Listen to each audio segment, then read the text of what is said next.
Hello, this is a quick video to show you how to access Sparx Reader from home and how to use the Sparx Reader site as well to do your reading homework.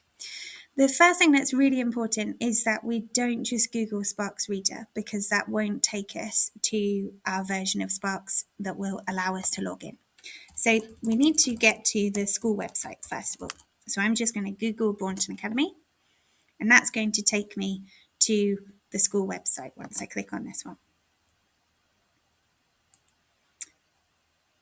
When we have done that, we should be able to log into BA365, which is up here. That's our Bournemouth Academy shared drive where we can access student resources. So we click on that one, so it's up here in the top right hand corner. We click here.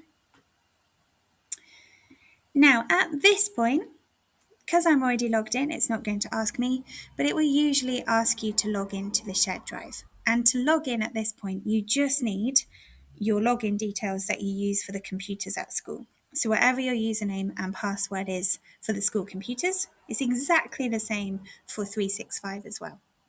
Once we're logged in, we go to student resources.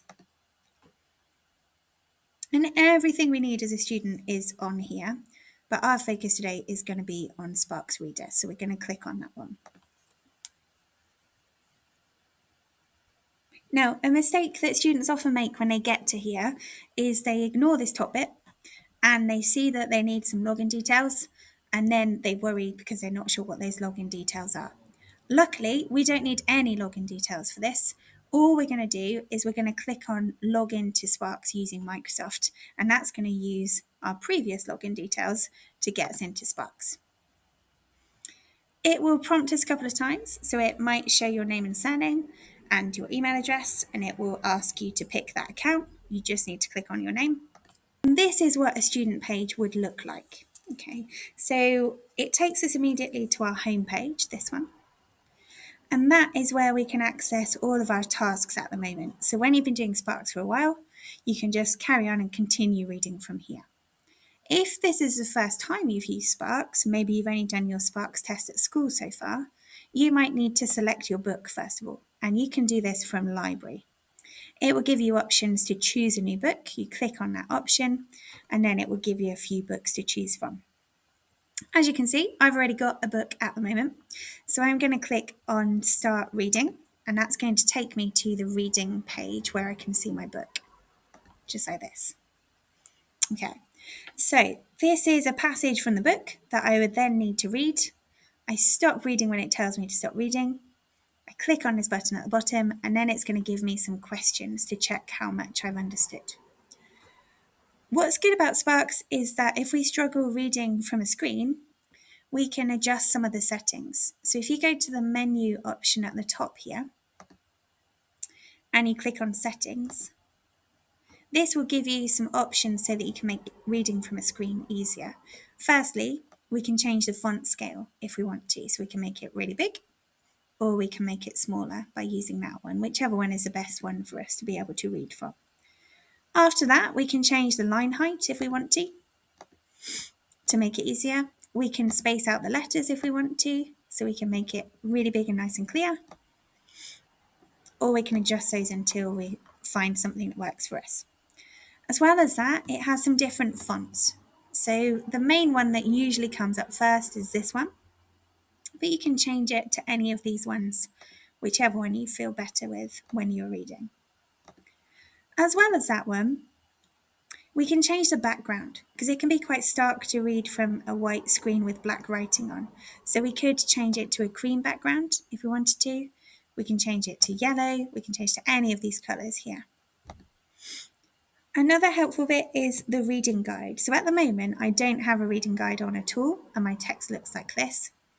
But if I want to, I can put on a line that looks like this. So if I close the settings, we can have a look at what that looks like. The line is quite helpful to read from a screen. It's just like if you are using a ruler at school or maybe an overlay to help you track the words. This one can help with that as well. As well as that, there's also, if we go back into settings, there is also the guide option. And this one looks slightly different. It's similar to the line, but it will illuminate the line that you are reading, this one. Okay, so slightly different guides to use. When we're finished reading, it will then come up with some questions for us to answer, just like these ones on the screen. So we have multiple choice and we need to choose the correct options. If we choose the incorrect option lots of times, it will ask us to reread and maybe to retry the questions. And by getting these questions right, that's how we gain SRP for Sparx Reader. And each week, English teachers will set a level of SRP that they expect that year group to get to. For Year 7, this is 280 SRP, which relates to about 28 minutes of reading per week.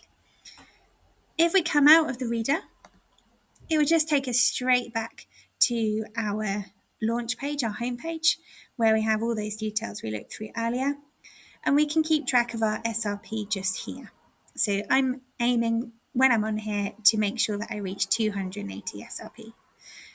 Now, this SRP will continue to go up every time you go on Sparx Reader. So if you're not sure whether you've hit that weekly SRP, all you need to do is keep reading until it comes up with a notification that says 100% completed for that week that you've hit 280 SRP. I hope this has been helpful. The main things to remember are that there are no extra login details for Sparx Reader, and to make sure that you go through the school website and not Google Sparx directly.